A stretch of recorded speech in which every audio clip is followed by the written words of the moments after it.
Episode 5 help. पता नहीं उस बच्चे ने माही में ऐसा क्या देख लिया था जो उसका डर खत्म होने का नाम ही नहीं ले रहा था।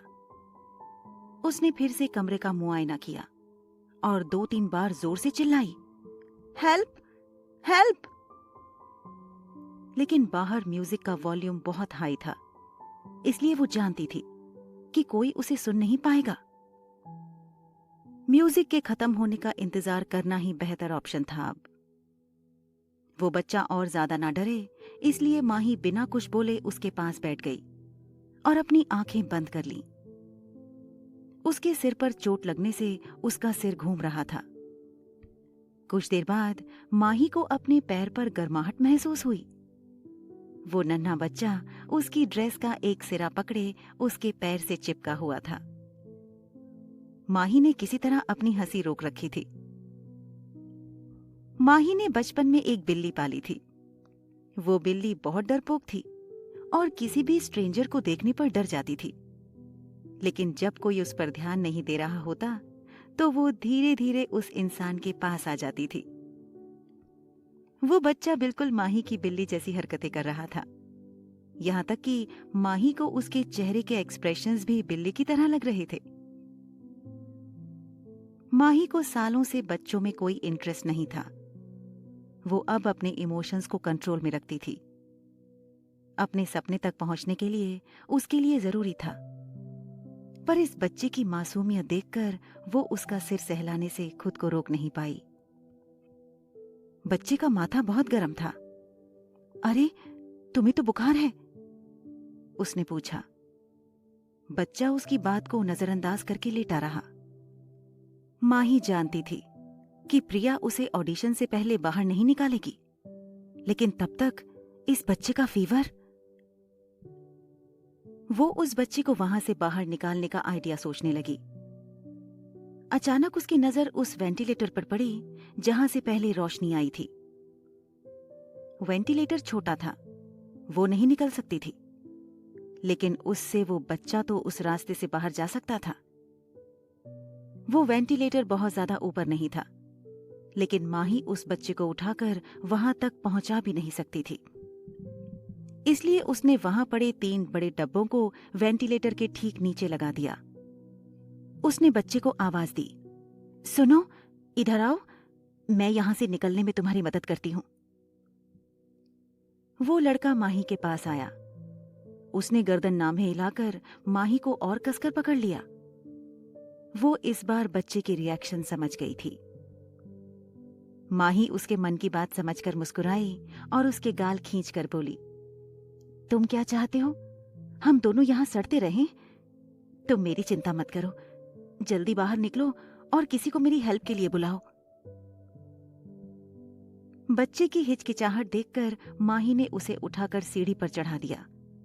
जल्दी करो और स्ट्रांग बनो, डरो मत, मैं तुम्हें गिरने नहीं दूंगी। वेंटिलेटर के उस तरफ जाकर हेल्प चिल्लाना, कोई तुम्हारी मदद कर देगा। लड़के को उन डब्बों वाले प्लेटफॉर्म पर चढ़ाने के बाद माही को चक्कर आने लगा और वो नीचे गिर गई। ये देखकर बच्चा डर गया। अभी कुछ देर पहले वो माही से खुद को बचा रहा था, पर अब वो उसको बचाना चाहता था। जाओ, वो नीचे गिरते हुए चिल्लाई। वो बच्चा हड़बड़ाकर डब्बों के प्लेटफॉर्म से वेंटिलेटर की तरफ भागा। माही ध्यान से सुन रही थी। बाहर शोर था, लेकिन माही को उस बच्चे की वेंटिलेटर के उस पार कूदने की आवाज आई और फिर नन्हे कदमों की दौड़ने की आहट। माही ने चैन की सांस ली। बच्चा सेफ था।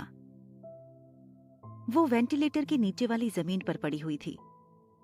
बाहर से आ रही हल्की रोशनी उसके चेहरे पर पड़ रही थी।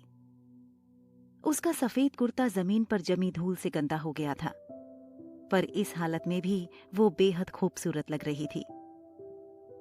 आखिर अब वो पहले वाली माही नहीं थी। पर इस सब का क्या फायदा? उसे अपना बदला लेना था, लेकिन वो एक बंद कमरे में पड़ी हुई थी। चलो, कम से कम उसने किसी बच्चे की जान तो बचाई। माही ने पल भर के लिए आंखें बंद की। उसे एक ख्याल ने इमोशनल कर दिया। अगर 5 साल पहले एक्सीडेंट नहीं हुआ होता तो आज उसका मरा हुआ बच्चा भी इस बच्चे जितना बड़ा होता। उस एक्सीडेंट के बाद बदनामी के डर से सिन्हा परिवार ने उसे हिमाचल की प्राइवेट यूनिवर्सिटी में पढ़ने के लिए भेज दिया था। पर उसको अब सिन्हा परिवार का कोई एहसान नहीं लेना था। वो वहां से ड्रॉप आउट हो गई और कॉल सेंटर में काम करके मुंबई के सेंट्रल यूनिवर्सिटी में एडमिशन लिया। इस यूनिवर्सिटी ने माही के अंदर कॉन्फिडेंस भर दिया और माही को बहुत स्ट्रांग बना दिया। वो वहां जल्द से जल्द सब कुछ सीखना चाहती थी।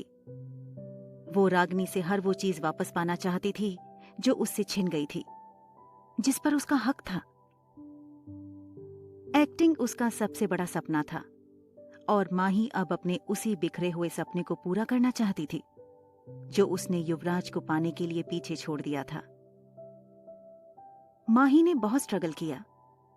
वो टैक्सी का पैसा बचाने के लिए मुंबई की लोकल ट्रेन से सफर करती थी। सुबह वो भीड़ संग ट्रेन में चढ़ती और उतर जाती। इससे माही को बहुत हेल्प मिल जाती थी। शायद इसी वजह से लोकल ट्रेन को मुंबई लाइफलाइन कहते हैं। सिन्हा परिवार के दिलाए हुए ब्रांडेड ड्रेसेस से ज्यादा उसे लिंक्डइन रोड और लोखंडवाला मार्केट के सस्ते कपड़े पहनने में खुशी मिलती थी। कभी जब रूम रेंट भरने के बाद उसके हाथ खाली हो जाते तो रोड साइड के वड़ा पाव से वो अपना पेट भर लेती थी। कभी लो फील करती या बहुत खुश होती तो मरीन ड्राइव जाकर कुछ वक्त गुजार लेती थी। हर स्ट्रगल के साथ वो और स्ट्रांग होती जा रही थी और एक दिन आखिरकार अपने लुक्स और एक्टिंग के दम पर उसने हंगामा एंटरटेनमेंट में जगह बना ली। वैसे तो अपने टैलेंट और इस कंपनी की मदद से उसे बहुत आगे जाना चाहिए था, लेकिन रागिनी और प्रिया हर कदम पर उसके लिए नई मुसीबत खड़ी कर देते थे। जमीन पर पड़ी माही ने वेंटिलेटर से आती रोशनी की तरफ देखा और बोली, रागिनी, चाहे कुछ भी कर लो, इस बार मैं तुम्हें जीतने नहीं दूंगी। बार के गेस्ट रूम के अंदर माहौल बहुत सीरियस था। बाहर से भले ही बार बंद था, पर अंदर बार के सभी स्टाफ और लोग मौजूद थे। बार का मैनेजर, सिक्योरिटी और बाकी स्टाफ सर झुकाकर ऐसे खड़े थे जैसे किसी आने वाले खतरे के लिए खुद को तैयार कर रहे हों। ऐसा इसलिए था क्योंकि ओबेरॉय इंडस्ट्रीज के सीईओ विक्रम ओबेरॉय का बेटा पिछले कुछ घंटों से नहीं मिल रहा था। विक्रम शांति से बैठा हुआ था, पर अंदर ही अंदर गुस्से से उबल रहा था। सब लोग उसके डर से कांप रहे थे। कोई भी विक्रम के गुस्से को नहीं झेलना चाहता था, इसलिए सभी डरे हुए थे। उसके पैरों में एक आदमी गिड़गिड़ा रहा था, मुझसे बहुत बड़ी गलती हो गई। आई एम सॉरी भाई, मुझे बच्चे को बार में नहीं लाना चाहिए था। उसने बिना कुछ सुने उसके कॉलर को पकड़कर साइड कर दिया। बार में इतनी शांति थी जैसे ये जगह कोई कब्रिस्तान हो। यहां पर किसी का सांस लेना भी आफत था। अपनी छाती पकड़कर प्रेम ओबेरॉय वापस भीड़ में छुप गया। प्रेम और विक्रम के पेरेंट्स दुर्गा पूजा मनाने कोलकाता गए हुए थे। भाई ने तो बस लात मारी, पर अगर ये बात पापा को पता चलेगी तो वो सीधा गोली मार देंगे। ये सोचकर प्रेम बहुत ज्यादा डर गया।